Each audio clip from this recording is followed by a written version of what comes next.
if you're close to the money, you know, like an oyster farmer, I eat 100 oysters every week. How many people eat 100 oysters a week? Well, I eat them because they're there. If you're in the business of making money and moving money around and counting money, and it's in the units of trillions, of course you're going to make more money.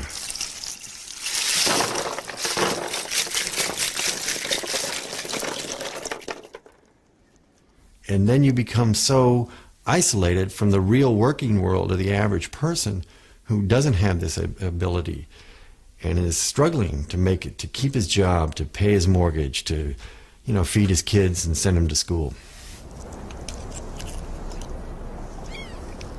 It's the best part of my job.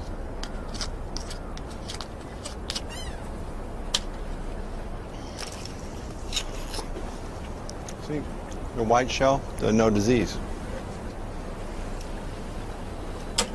Making a lot of money is like taking a drug. You feel good head to toe. It is very similar to a drug. When somebody hands you $1 million check or a $5 million check, you want more. Yes. Oh, if I'm making $5 million, I should be making 50 because I'm a genius. No question in your mind that you are a genius, and that the rest of the world owes, you know, you're just so much better than everybody else.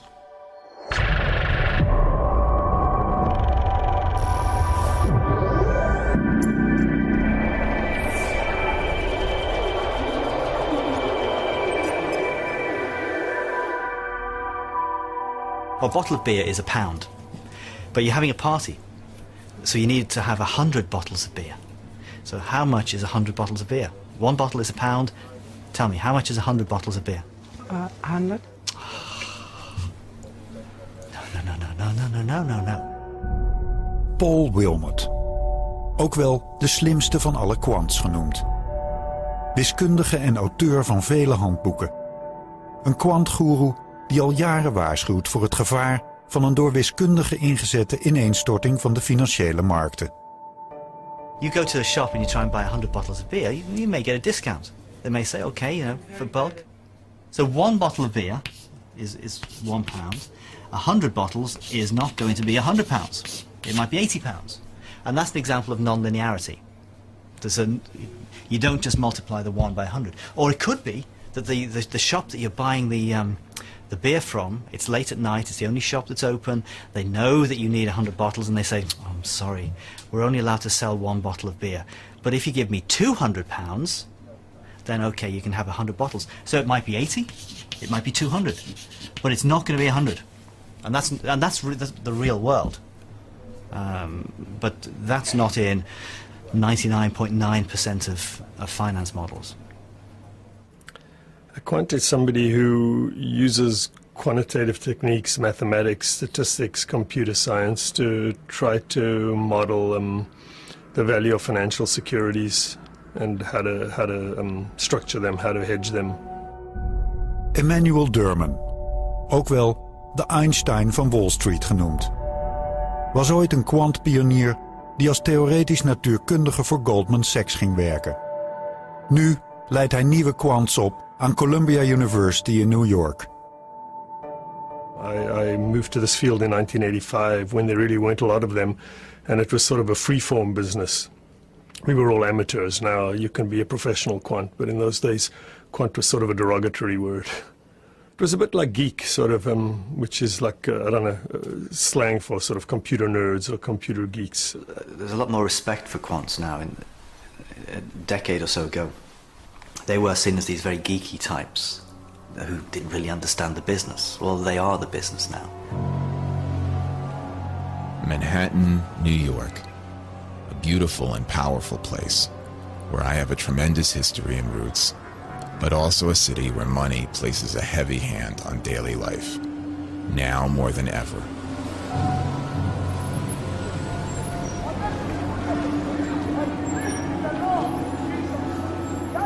I used to be a computer programmer at a major player on Wall Street that is no longer among us, for obvious reasons. I was creating the plumbing of finance. I would write not the models themselves, but the infrastructure surrounding the models. I could do it sleeping. Some of my coworkers were self-satisfied, complacent, with a lazy state of mind. In my better jobs, I got to sit on the trading floor, which was energizing. Most of my career, I sat in a nondescript cubicle form. But I was physically close to the quants, the structurers of CDOs and similar products, the traders. I saw what they were doing, and I felt attracted. They seemed to be solving difficult problems and working at the center of the action. I felt like I was looking in through a window, watching, yet separate. This really made me want to do the job. The pay is good, too. Just as they view the market itself, different employers have different views on these topics. I don't want our agreement or lack of agreement on these issues to be a factor in my job search. That is why I decided to stay off camera and anonymous. One of the first ever equations in finance that I derived is still one of my favorites. Beauty is having the right level of complexity, but not too much. The key thing about this is it looks very simple, but having a modulus, an absolute value sign, it makes it what's called non-linear, and that in itself is very nice. And one of the problems with finance at the moment is almost all the equations you get are linear, which is boring and not realistic. What financial models do for the most part is ask you for some input, like what will interest rates be in the future, or how volatile will interest rates be in the future, or what will prepayment rates be in the future, and then tell you what something will be worth today or later. And financial models always ask you for some view of the future and then translate that into a price. And so they can't predict things in an absolute sense. They can only predict things given your view of the future. And people call that prediction, but they're putting the input into there.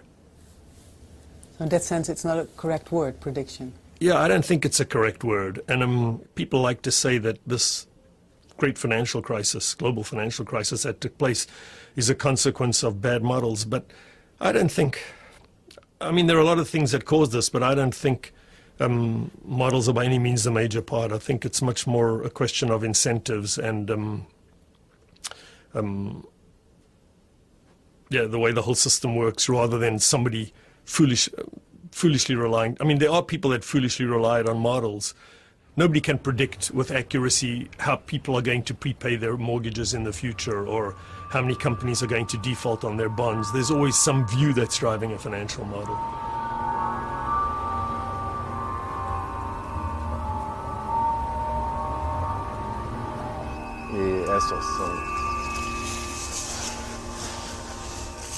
Well, my models, I wrote a piece of software that you brought in all the elements, the mortgages, what your assumptions about defaults and prepayments are. And so when you achieve that sort of golden moment where everything works, it's the numbers are correct, it's easy for the individuals to use, that is a great moment, because you walk down the aisle, you see all the people using your software. They may not appreciate all the work that went into it, but and you see it working. And then in our case, we were able to sell this software to all the major investment banks and all the European and Asian banks and the American banks. Mike Osinski werkte bijna 20 jaar op Wall Street als programmeur van software die slechte hypotheken versneed tot aantrekkelijke financiële producten. Computerprogramma's waar banken miljarden instopten en waar biljoenen uitkwamen. But the input into these were all what's called prime mortgages to people that had jobs. So they were secure, they were stable, people were making their mortgage payments. It then grew into this vast enterprise, and I guess maybe it started to blossom around the late years of Clinton, and that I left in 2000. After that, it just went nuts. They were issuing subprime mortgages, a lot of subprime. It was a policy of the government. Both Clinton and Bush agreed that the government should force the banks to issue more subprime mortgages, and of course the banks were totally in agreement with that, because they could, on a subprime deal, they would make 100 times the profit that they would on a prime mortgage deal. So they were very eager to issue these kinds of debt. Now, Whether the buyers, the end clients for these bonds, really knew what they were buying is a good question. CDOs actually are a fantastic instrument in the way that they take all these mortgages and package them up, and then you slice and dice so that you've got, each person can take as much or as little risk as you want. Fantastic idea, brilliant idea. If you're going to sell these things, you have to have a really big profit margin, because that profit margin, it may be profit margin, but it also is a margin for error. So it may have a theoretical value of this, but you've got to sell it for this, because this covers possible errors. And once people start competing with each other, the profit margin shrinks. That's what happens when there's competition. And then suddenly everybody's buying and selling CDOs, and it becomes the biggest instrument on the planet. And there's no profit margin, there's no margin for error. Combined with quants and quant tools saying, don't worry about it. And then, poof.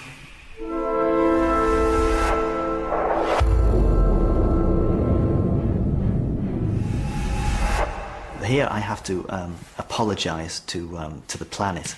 I don't know, should I apologise to the planet? I did warn about the dangers in credit derivatives and in mathematical modelling. It is clear that a major rethink is desperately required if the world is to avoid a mathematician-led market meltdown. What you're supposed to do, if you've got a warning, you're supposed to take your warning and write it in book form. You're supposed to write 300 pages about the dangers of etc., etc. I'm a mathematician. And what mathematicians do is they take something that is maybe 300 pages and they try and condense it into one equation. And that to them is beauty. 6:30 a.m., on my way to the library. We'll stay there for the next 12 hours. Today's work: menial computation, abstract manipulation of symbols by hand with a pencil, which could add up to another 25 handwritten pages. I like to learn new things, solve really difficult problems. I like the challenge of representing a portion of reality with logical symbols and systems. I must have been 13 years old when I realized that you could calculate the volume of a bowl by breaking it into smaller and smaller rectangles.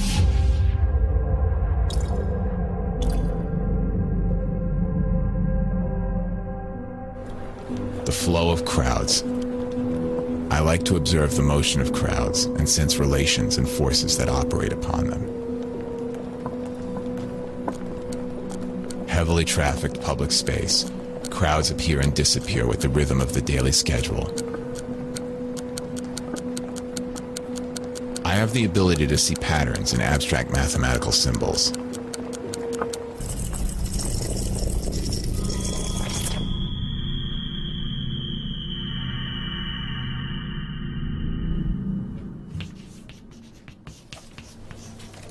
What's the obsession with this particular formula? It was the formula that crashed Wall Street. As a mathematician, it's a combination of the sublime and the ridiculous, I like to say.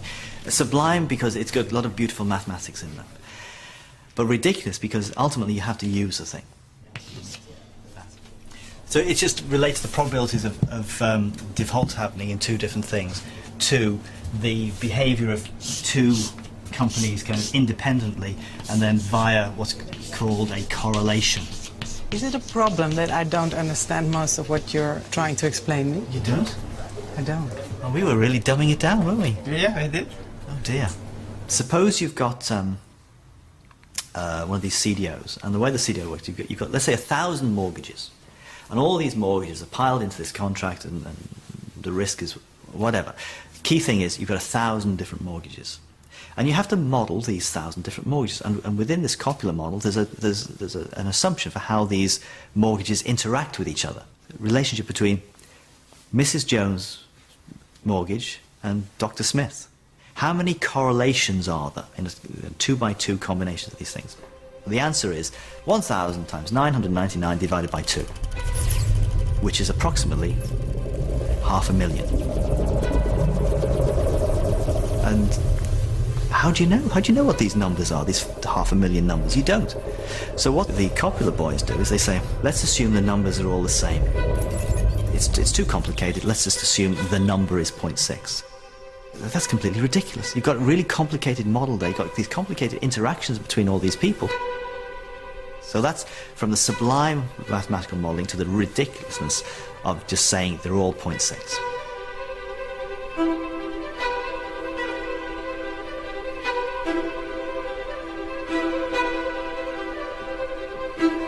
More senior people in banks don't necessarily have a clue what they're doing, because all these quants have all these multiple PhDs, and the people above are just management types.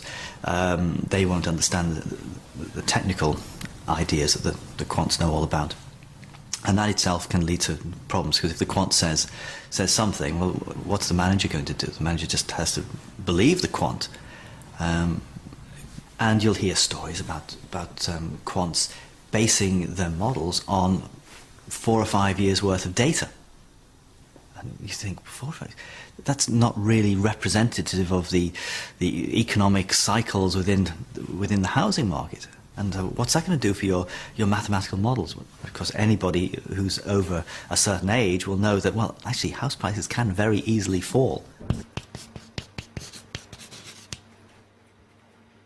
There was a moment, I remember in 2007, I had a friend in the business socially making a social call, and I remember she said the Fed has got to lower interest rates or we're all screwed. And I remember thinking, I sold all my stocks and bonds, and I thought, geez, this is really going to be a lot bigger than people realize.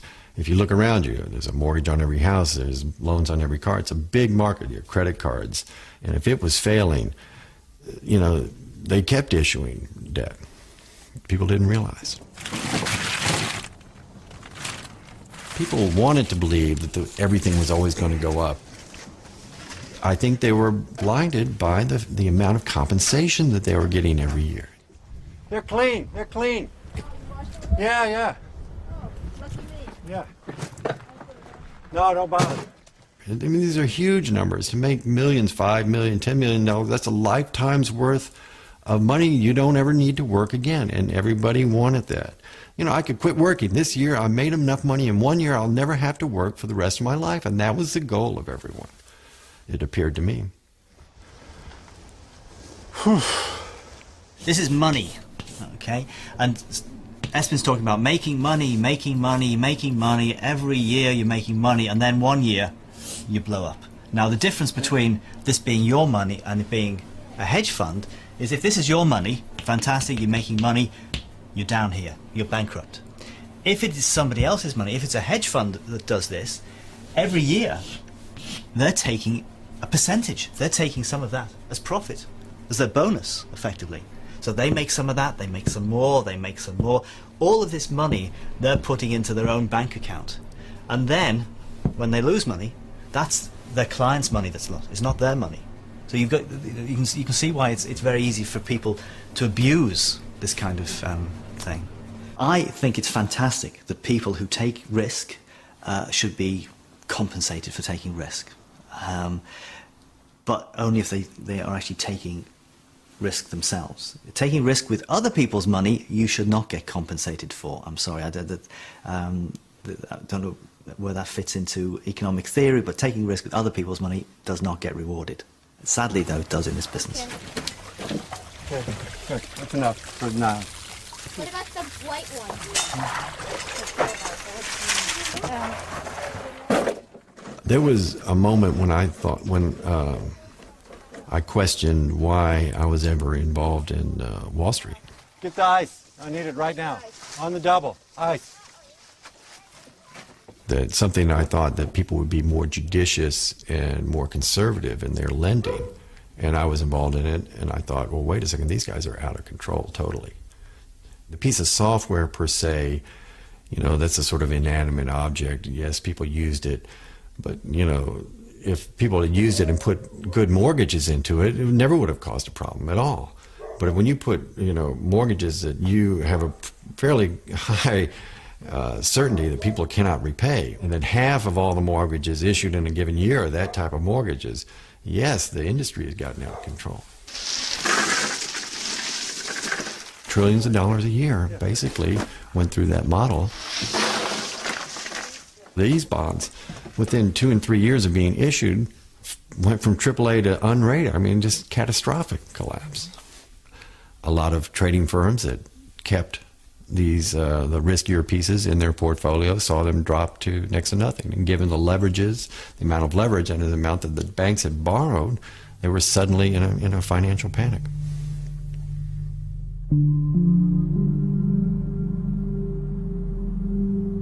Saturday after midnight, still studying. I know long hours will not stop when I enter a future job as a quant.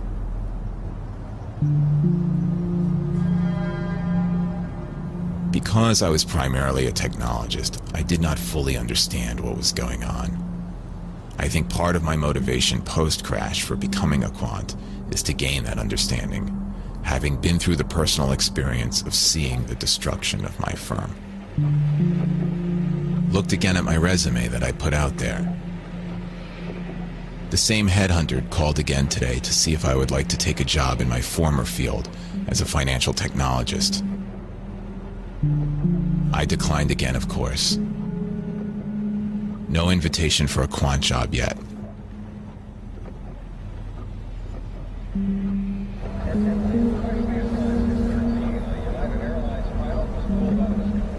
People that are in the business right now probably refuse to talk to the public. If they were to talk to the press, they would be fired.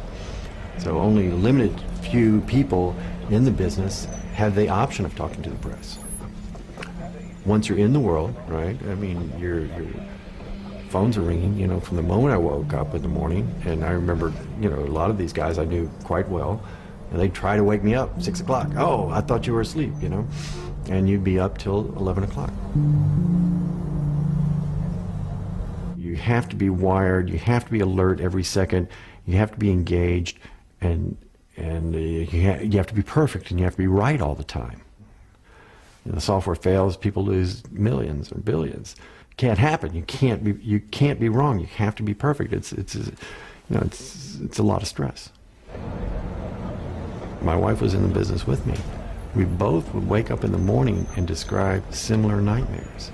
Phones were ringing and we couldn't answer them.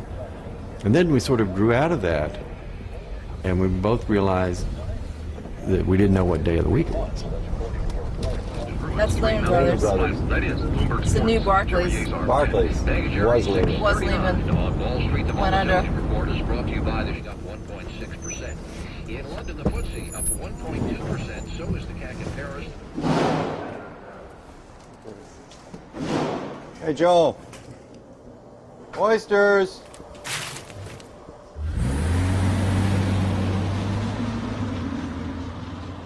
Banking has completely lost touch with its purpose, its original purpose, and is now becoming dangerous. It used to be that when some of these derivatives were first invented, they were to help a farmer, for example, hedge the value of his crop. So he wasn't speculating on the price of wheat, he was busy growing it.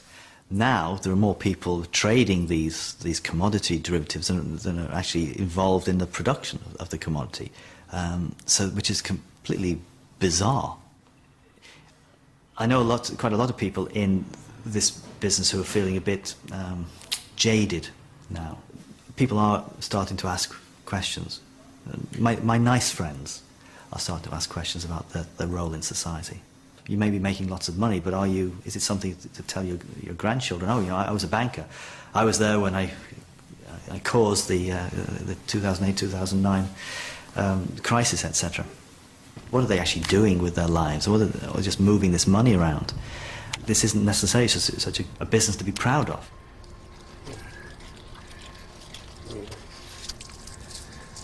I think that's probably plenty. 30, 35 pounds. Responsibility is just not a one-way street. When it's successful, you're responsible. Well, you can't be unresponsible when the same item is a failure. You have to have some type of responsibility. I mean, I could say I wasn't, but I was involved. I made a very comfortable living, and I was proud of what I'd done. I myself never saw this kind of debacle.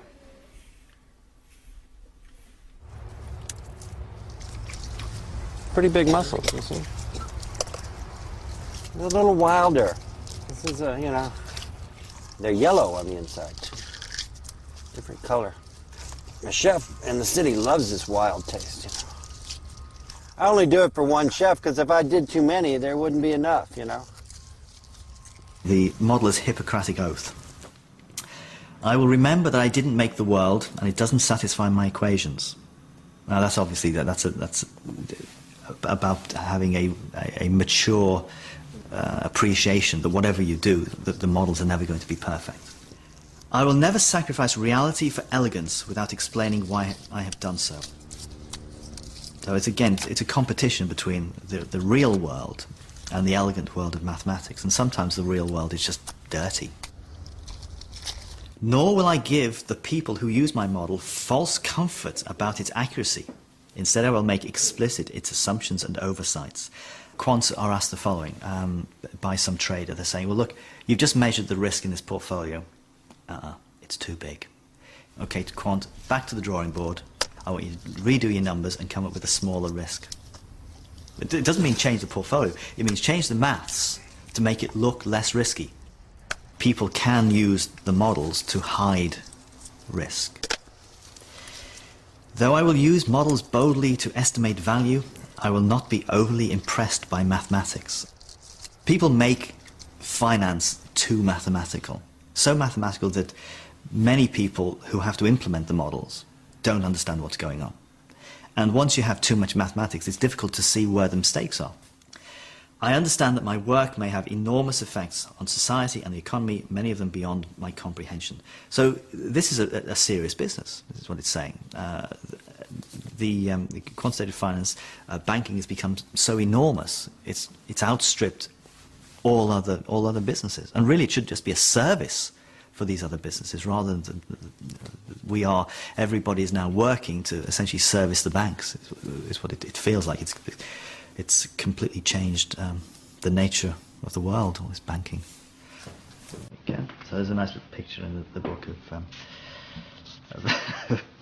me and Emmanuel Dermond with our Karl Marx beards on, because obviously the inspiration was a kind of communist manifesto. You combine the Communist Manifesto with the Hippocratic Oath, and this is what you've got. When I first came to the field, I was sort of optimistic about using quantitative methods on the financial markets, and I don't think they're useless, but I'm trying to think how to say it. I don't think you can use quantitative methods to explain markets either. People like Bohr or Einstein or Schrödinger or Feynman discovered things that seem to be God's truth almost, even if they're not 100% accurate. And I don't think that's possible in finance. I sort of think it's an illusion. It's the world, the financial world, and the world of people is changing the whole time. History doesn't repeat itself, whereas in physics, history repeats itself all the time. You can do the same experiment over and over again. So I don't know. Somewhere after 5 or 6 years in the field, I began to realize that it wasn't the same thing as doing physics. In physics, if you wake up in the morning and think of an equation or think of some theory, you actually have a small hope in hell that you might actually be right. But in finance, if you write down some set of assumptions and you look at yourself honestly, it may be useful, but you know it's not going to be right in some absolute sense. Because you're dealing with people, and people don't work that way.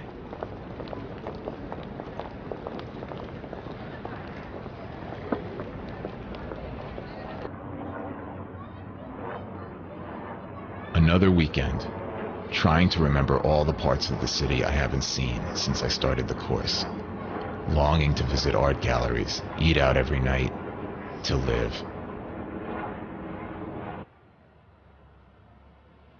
The day at the library seemed to have more hours than the normal 12. Studying alone, with other people doing the same thing, I feel like a monk in a monastery. It's peaceful. The library is quite old. Sometimes we have to cover the air conditioner with old Soviet mathematical journals from the 60s.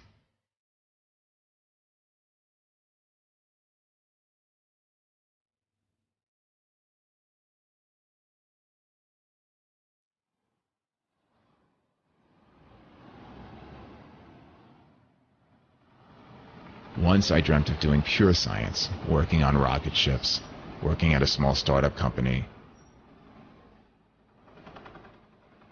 There has to be a way to be creative as a quant, too, like designing new financial products and the math to price them.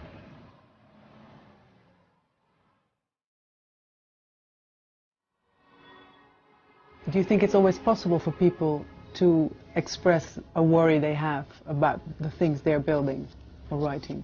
It's possible. People may not listen to them in the end. Most of these people are employees. People don't always listen to you. But yeah, it's possible to do it. And I think people should do it. And I think people who use the model should understand that. But I don't honestly believe that the models are responsible for what happened in the world. I think what's responsible for what happened in the world is that there've been an increasing number of crises since 1990, financial crises in the world since 1994, and every time people are used to constant growth and acceleration, and every time it slowed down, the government stepped in and tried to stimulate it again by lowering interest rates, just like they're doing now. And so you get these sort of a rise and a collapse, and then people don't like the collapse, so they lend money cheaply and force a rise again. And each time the oscillations get bigger and bigger, and they're doing exactly the same. I have no idea what's the right thing to do, but they're doing exactly the same thing now, which is trying to stimulate the economy every time it looks like it stops growing fast.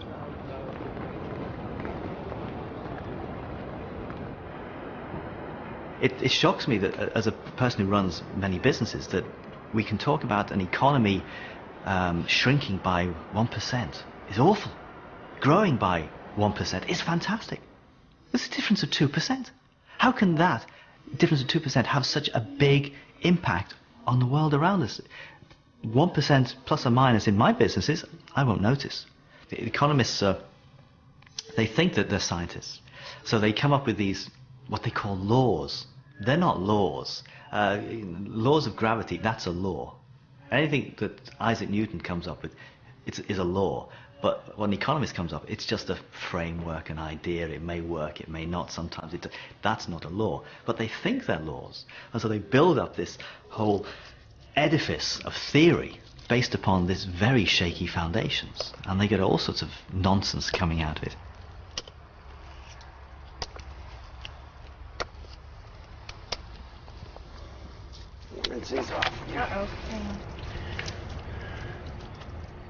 I think that the natural world is something you learn to appreciate through a struggle. In the financial world, money is a man-made phenomenon, right? It's like a game, right, where you make the rules. Well, money is a game that people make the rules for. But out there, the day-to-day activity is not about making money. The day-to-day activity is trying to grow an animal, a healthy animal, or a group of healthy animals. That's a big difference.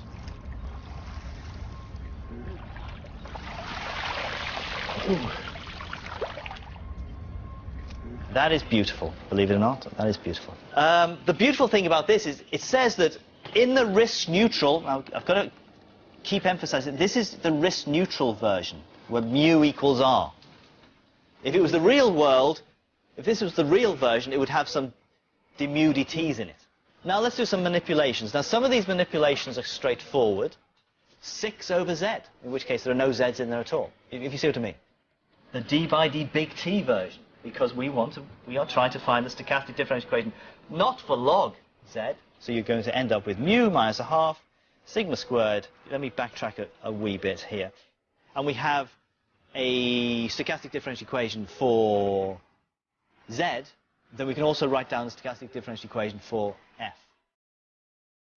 There was a very, very short period of time when quants were in the doghouse, so to speak. The people were saying that, banking has changed forever, quants have finished, there'll be no more of these credit instruments. And I said, hang on a second, guys, you really don't know your history, you don't know human nature. This will all blow over in a matter of months. And of course, we're back to the big bonuses. Everything goes back to as it was. If people don't complain now, then it serves them right when the next financial crisis happens. 12 hours to go before the evening classes start. I feel united with my classmates by the enormous workload.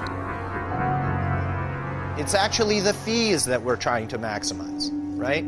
Of course, we have to maximize returns We have to do a good job in managing their money, otherwise we're going to do pretty poorly at collecting those fees. I wanted to feel challenged again and enrolled in a Quants program. It cost me $60,000 tuition, which means more debt that I now have to take on. The incentive fee structure basically means that maximizing the TWR is like maximizing fees. Think about that. That's kind of tricky. This course is 1.5 years full-time. 1.5 years, no salary, expenses living in downtown Manhattan, plus paying full-time tuition. So no alcohol for me, not a drop, at least till the end of the first semester. I can't afford to lose a day to a hangover. Hardly any social life for the time being. Most of the other students are Asian or East Europeans. Math is their first language and our common language. We Americans are the minority. Maximizing the number of times that we're going to penetrate the previous high water mark, we're actually maximizing incentive fees. So you can see that this type of optimization is very hedge fund-like. Does everybody get it so far? Used to be the physicists were splitting the atom. Who's splitting the atom these days? Building bridges. Who are the people building bridges? Everybody wants to move into this field. Scientific creativity is becoming financial creativity, which is all a bit bogus.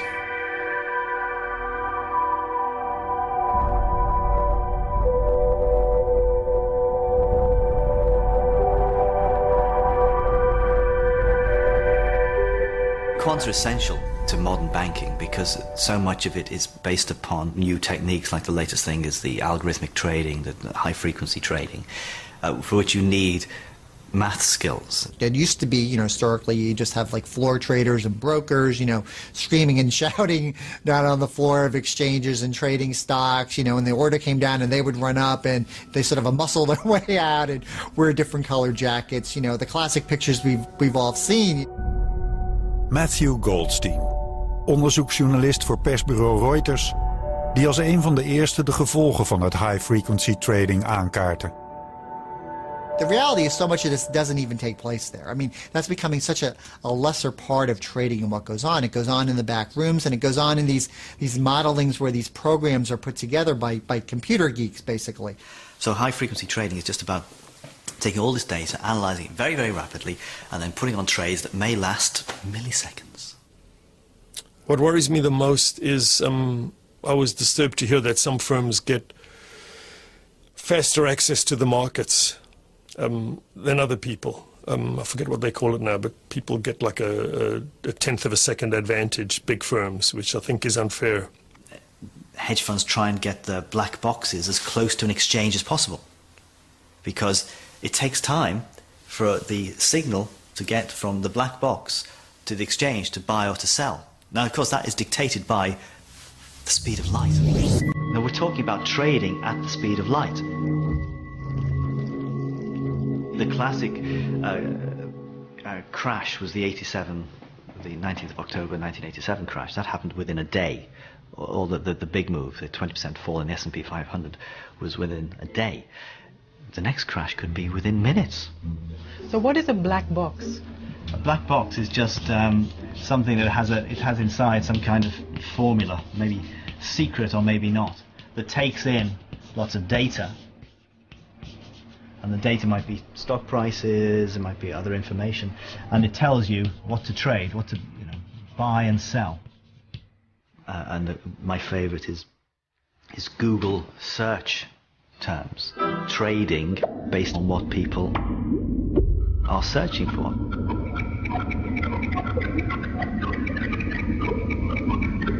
It's not a black box in the sense that, if you saw the algorithms, you could you and me might not be able to figure it out, but wiser minds maybe could, and computers can certainly read it.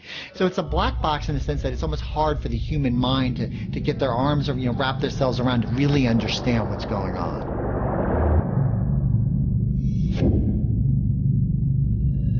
And people have said for years that Goldman itself is a black box, because we don't really know how it makes all this money and the billions of dollars and the big bonuses we hear about.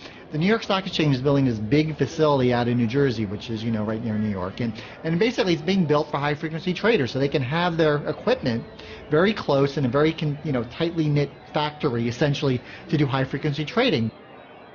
Well, who gets to have their server where? Is there going to be a lottery? Does someone pay more to get closer? I mean, it's sort of absurd when you think about it. This is what it's come down to.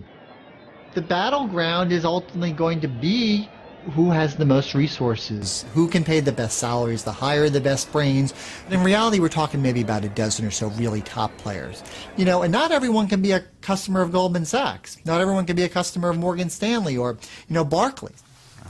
Also, it does, the high-frequency trading means people are more concerned with the price of something and not its value. Value means what it's really worth. Price is just what people buy and sell for. And if you buy something now, sell it a second or two later, all you care about is the price you sold it for is greater than the price you bought it for. Its actual value, who cares? It sort of flies in the face of what we sort of think about what the markets are really about. The companies themselves almost don't matter, and what they do doesn't matter. It's just the fact which way their stocks move is all that matters. And what's sort of frightening about it that I've seen from the standpoint is the systemic risk that might be involved, that so much of this trading just takes automatically and just takes place so quickly that the human element gets more and more divorced from it. I mean, the human beings are obviously responsible for writing the programs, but there's no human being interstepping between these trades. And we saw this a year ago with United Airlines. There was a false bankruptcy rumor. Some wire service inadvertently had transmitted an old story about a UAL bankruptcy filing. The problem was all these news-reading algorithms saw that and immediately started sell, sell, sell. In a matter of minutes, United Airlines stock is cut in half. That is clearly a case where the computers have gone wild. Banking is taking over the entire planet and is having such a major impact on the man in the street, and it really should not. Banking is supposed to be to take money from people with too much to give to people with too little who maybe want to start a business, they've got a business idea, but that's not what banking's about anymore. Banking is just about gambling on these numbers, not realizing that behind these numbers there are human beings with jobs.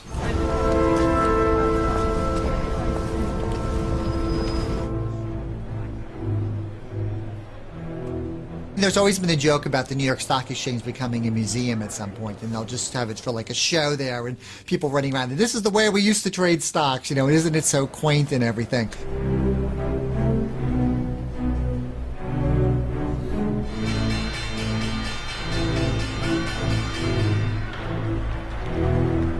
At the same time, one can argue, though, that if there's this big backlash in high-frequency trading, we may see a revival to some form of human element inside, that people may say, as flawed as human beings are, we don't want to give everything over to the machines either. Just walked past a crowded Wall Street full of Chinese tourists, asking me if this was the actual stock exchange. Wall Street as a location is not any longer what it was. Many banks moved their front offices uptown and their back offices to newer and cheaper spaces in New Jersey. Now Deutsche Bank is the only major firm left on Wall Street proper. Nearby is Goldman Sachs, with no name on the door, also about to move. There are almost no large firms headquartered in the neighborhood that was the cradle of American finance. Only the New York Stock Exchange remains. Its facade, one of the most iconic symbols of global capitalism.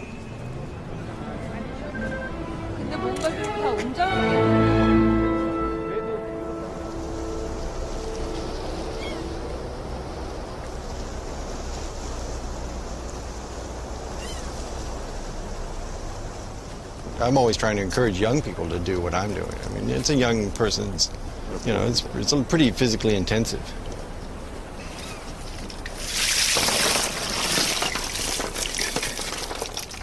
They really haven't grown that much. I may not make it till Christmas here.